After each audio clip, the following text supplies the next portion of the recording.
At its height, what did Feld Technologies' elevator pitch look like? So we were, the elevator pitch was we were a company that sucked less. So we would tell our clients. Okay, so software that doesn't suck. We would tell our clients, look, custom software is hard. You want business software for your business, it's hard. You've already hired some people and it sucked. And you spent a bunch of money and you don't have what you want. And we're sympathetic, but it's not our problem.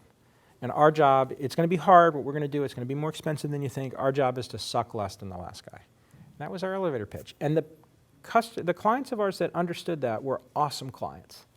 And the ones that didn't understand it didn't become clients. So it was actually quite an effective way to build a relationship. We had a few bad client relationships, but the vast majority of them, this very, very difficult problem. I mean, this was not, we wouldn't just like hire somebody and it all works magically well. It actually really was hard and it sucked and it didn't work well most of the time.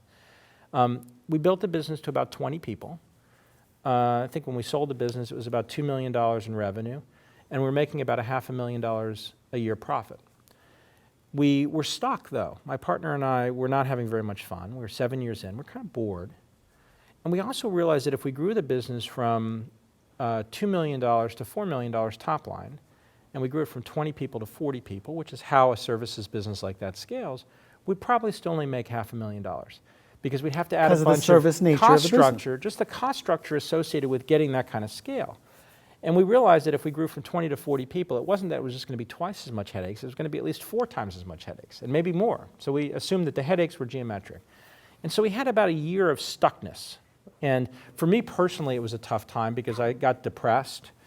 I was bored. Internally, I was okay, externally I was okay, but internally I was very flat and sort of just not having fun. Because of the service nature of the business, constantly having to sell, constantly just when somebody wasn't happy, they didn't call for my partner Dave. They called for Mr. Feld. And that's a big lesson. Don't name your company after yourself. Because they want to call the person whose name's on the door. It's like, I didn't make the mistake, he made the mistake. Well, but Mr. Feld, and there's some of that. I think there was some of the repetitive nature of the stuff we were doing. Like, we'd solved a bunch of problems, but we were kind of doing the same thing over and over again. The people issues weren't really evolving that much, as we were trying to grow the business. It wasn't that we necessarily had mastery. We ran a good business, but we didn't feel like we were learning. Okay.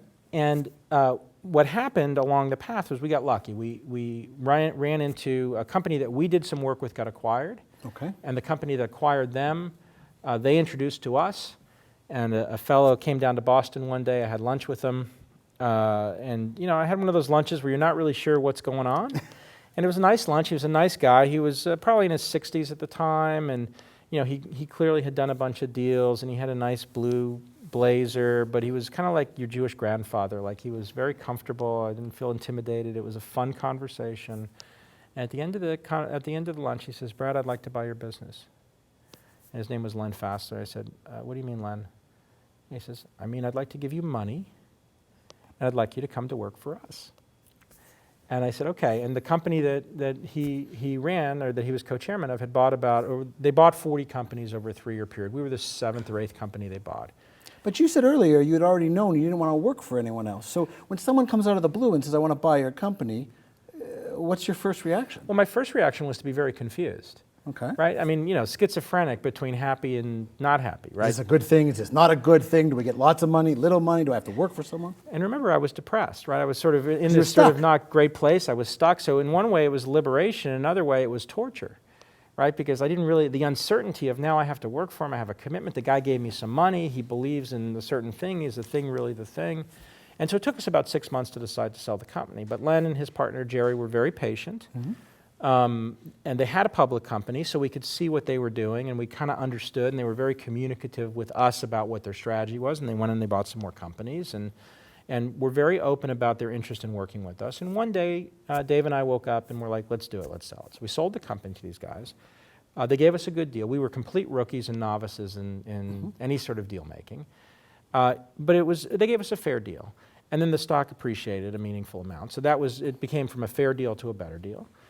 And I ended up very, very quickly growing our $2 million business to about a $5 million division of this very rapidly growing company. Which in turn, as you grew their business, grew your value of the wealth that you had generated through the equity. That's right. Okay. And then what happened along the way was interesting, which is that we bought, we being the company that bought mine, a $20 million version of my company. And there was a CEO of that company, and I did the work on the deal. I was a technical due diligence. I spent time on the deal understanding it. And this was my introduction. I was now getting introduced to doing deals. And I was kind of the technical guy that they'd bring. Every company they bought, you know, had a couple of sales-oriented people and then a technically oriented person. But most of the businesses they were buying were selling computer equipment. They weren't selling the services, and they weren't really selling. Every company they bought had a person who was a software guy that was convinced that the software that they were sort of working on that maybe someday would turn into a product made their company worth 10 times more than it was really worth. Fair enough. And my job was to spend time with that person, and when I left, he was supposed to not feel like there was anything magic. So before we even negotiate, try to undermine their Right. position. It wasn't even undermine. It was just for him to recognize there was a smart person on the team that understood what they'd actually created or not created. And I actually made a bunch of friends in that because the technical people that I'd spent time with that were technical founders had respect for other technical founders. They just didn't have respect for these other people that weren't technical founders, the suits, including their partners in a lot of cases, you know, that were their business partners. So when we bought this company, the day after we bought this company, I literally, the guy that was the CEO, I said, here's the keys. They're yours.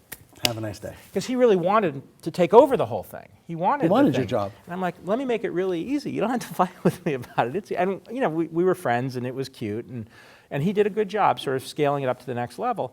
But I was liberated from this thing that was sort of oppressive to me. And you have money in your jeans because the equity has gone up. As you get acquired, you may have to stay for a certain period, but that lockup's gone. That's right.